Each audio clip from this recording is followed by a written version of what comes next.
Hi everyone, പുതിയൊരു വീഡിയോയിലേക്ക് എല്ലാവർക്കും സ്വാഗതം. ഇന്നൊരു പോർക്ക് കറിയുടെ റെസിപ്പിയാണ്. ഇഞ്ചിയും വെളുത്തുള്ളിയും കറിവേപ്പിലയൊക്കെ അരച്ച് ചേർത്തുള്ള ഒരു പോർക്ക് റെസിപ്പിയാണ് കേട്ടോ. അപ്പോൾ അതിന് വേണ്ടിയിട്ടുള്ള സാധനങ്ങൾ എടുത്ത് വെച്ചിട്ടുണ്ട്. അപ്പോൾ ഇതാ കുറച്ച് കൊച്ചുള്ളിയുണ്ട്, ഒരു സവാളയുടെ പകുതിയുണ്ട്, പിന്നെ ഇഞ്ചിയുണ്ട്, വെളുത്തുള്ളി, കുറച്ച് വറ്റൽമുളക്. ഇത്രയും സാധനങ്ങൾ നമ്മളൊന്ന് അരച്ചെടുക്കാൻ പോവുകയാണ്. മുളകൊക്കെ എരിവിന് ആവശ്യമായിട്ടുള്ള എടുത്തിട്ടില്ല, കുറച്ച് മുളക് എടുത്തിട്ടുള്ളൂ. ഇത് നമ്മൾ മുളക് പൊടി ചേർക്കുന്നുണ്ട്. ഇഞ്ചിയും വെളുത്തുള്ളിയും നമ്മളിതിന് സെപ്പറേറ്റ് ചേർക്കുന്നില്ല കേട്ടോ, ഇതെല്ലാം നമ്മൾ ഒതുക്കി ചേർക്കുന്നതേ ഉള്ളൂ. അപ്പോൾ നമുക്കൊരു പാത്രം അടുപ്പത്ത് വയ്ക്കാം. അതിലേക്ക് ഈ സവാള ഈ ഉള്ളിയൊക്കെ വഴറ്റിയെടുക്കാൻ മാത്രമായിട്ടുള്ള എണ്ണ ഒഴിച്ച് കൊടുക്കാം. കാരണം പന്നിയായതുകൊണ്ട് ഒരു പാത്രം അടുപ്പത്ത് വെച്ചിട്ട് എണ്ണ ഒഴിച്ച് കൊടുക്കാം. ഒരുപാട് എണ്ണ വേണ്ട, പന്നിയിറച്ചി ആയതുകൊണ്ട് തന്നെ നെയ്യ് ഉണ്ടാവും. അപ്പോൾ നമ്മുടെ സവാളയൊക്കെ ഒന്ന് വഴറ്റിയെടുക്കാനുള്ള എണ്ണ മാത്രം ഒഴിച്ച് കൊടുത്താൽ മതി. ഇനി ഇതിലേക്ക് നമുക്ക് കുറച്ച് കടുക് ഇട്ട് കൊടുക്കാം.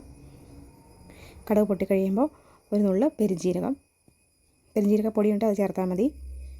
ഇനി നമ്മൾ ഒതുക്കി വെച്ചിരിക്കുന്ന ഈ അരപ്പൂട അതിനകത്തേക്ക് ചേർത്ത് കൊടുത്ത് നന്നായിട്ടൊന്ന് മൂപ്പിച്ചെടുക്കാം. അരപ്പ് നന്നായിട്ടൊന്ന് മൂത്ത് വരുമ്പോൾ ഞാനൊരു 3 വലിയ സവാളയാണ് അരിഞ്ഞ് വെച്ചിരിക്കുന്നത്.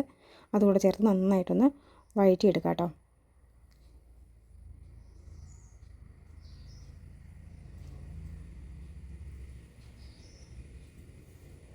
കുറച്ചുകൂടി ഒന്ന് വഴന്നതിന് ശേഷം നമുക്ക് ഉപ്പിട്ട് കൊടുത്താൽ മതി. പിന്നെ ഞാൻ ആ മിക്സിയുടെ ജാറ് കഴുകിയ വെള്ളം കൂടെ ഒഴിച്ച് കൊടുത്തതാണ് ഇതിലേക്ക്. ഇനി നമുക്ക് വേണ്ടത് കുറച്ച് പൊടികളാണ്. നമ്മൾ സാധാരണ എടുക്കുന്ന പോലെ തന്നെ മല്ലിപ്പൊടി, മുളക് പൊടി, നമ്മുടെ മീറ്റ് മസാല, മഞ്ഞൾപ്പൊടി, കുറച്ച് കുരുമുളക് പൊടി. ഇത്രയും കുരുമുളക് എടുത്തിട്ടുള്ളൂ, അതുകൂടെ എടുത്ത് വെച്ചിട്ടുണ്ട്. ഇനി നമുക്കിതൊന്ന് മൂപ്പിച്ചെടുക്കാം. സവോളയ്ക്കകത്തേക്ക് ഇട്ട് നമ്മളിത് മൂപ്പിക്കുന്നില്ല. കറിക്കൊരു കളറൊക്കെ കിട്ടണമെങ്കിൽ ഇതിനെ സെപ്പറേറ്റ് ആയിട്ട് മൂപ്പിക്കണം കേട്ടോ.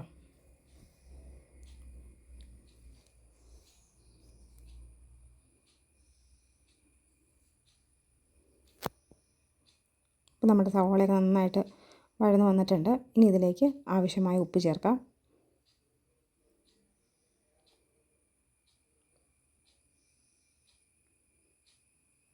ഈ സവാളയ്ക്ക് മാത്രമുള്ള ഉപ്പല്ല നമ്മൾ ചേർത്തേക്കുന്നത്, കറിക്ക് കൂടെയുള്ള ഉപ്പാണ് കേട്ടോ. ഇനി ആവശ്യമാണെങ്കിൽ കറി ചേർത്ത് കഴിയുമ്പോൾ നമുക്ക് ഉപ്പ് വേറെ ചേർത്ത് കൊടുത്താൽ മതി. ഞാൻ ആവശ്യത്തിനുള്ള ഉപ്പിട്ടിട്ടുണ്ട്. നന്നായിട്ടൊന്ന് മിക്സാക്കിയതിന് ശേഷം ഒന്നുകൂടെ ഒന്ന് തട്ടിപ്പൊത്തി വെക്കാം കേട്ടോ.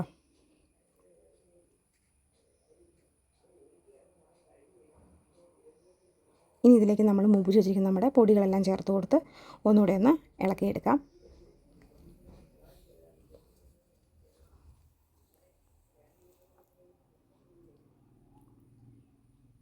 പൊടിയൊക്കെ നമ്മൾ നന്നായിട്ട് മൂപ്പിച്ചിട്ടുണ്ട്. ഇനി ഒരുപാട് നേരമൊന്നും ഇളക്കേണ്ട കാര്യമില്ല. കറിക്കൊരു പ്രത്യേക ടേസ്റ്റും അല്ലെങ്കിൽ അതിനൊരു നിറമൊക്കെ കിട്ടാനായിട്ട് ഇങ്ങനെ സെപ്പറേറ്റ് മൂപ്പിക്കുന്നത് നല്ലതാണ് കേട്ടോ.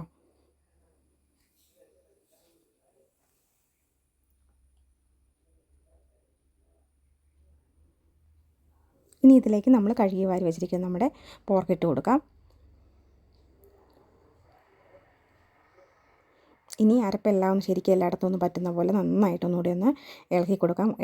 ഇതിട്ട് കഴിഞ്ഞ് ഉടനെ തന്നെ വെള്ളം ഒഴിക്കരുത്. നന്നായിട്ടൊന്ന് ഇളക്കി ഒരു ശകലം നേരം ആ ഒരു രീതി തന്നെ ഒന്ന് ഇളക്കിക്കൊണ്ടിരിക്കുക. ഒരു 10 മിനിറ്റോളം അങ്ങനെ വെള്ളം ഒഴിച്ച് വേവിക്കാതെ ഒന്ന് ഇളക്കി കൊടുക്കുക കേട്ടോ. ഇപ്പം ഞാൻ വെള്ളം ഒഴിച്ചിട്ടില്ല, നന്നായിട്ടൊന്ന് ഇളക്കി കൊടുക്കുക.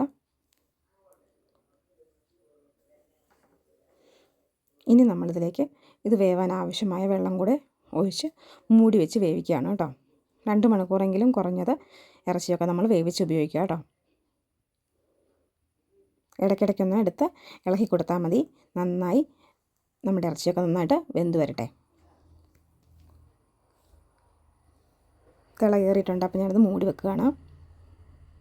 ഇടയ്ക്കൊന്ന് എടുത്ത് ഇളക്കി കൊടുത്താൽ മതി. ഒരു അരമണിക്കൂറൊക്കെ കൂടുമ്പോൾ ഒന്ന് എടുത്ത് ഇളക്കി കൊടുത്താൽ മതി.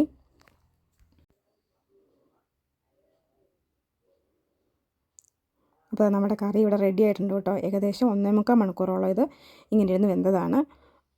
കണ്ടെന്ന് അതിൻ്റെ ആവി അടിക്കുന്നതുകൊണ്ടാണ് ഞാനത് തണുത്തതിന് ശേഷം വീഡിയോ എടുക്കുന്നത്. അല്ലെങ്കിൽ നമ്മുടെ ക്യാമറയിലോട്ട് വന്നിട്ട് നമുക്ക് ഒന്നും കാണാൻ പറ്റാതെ വരും.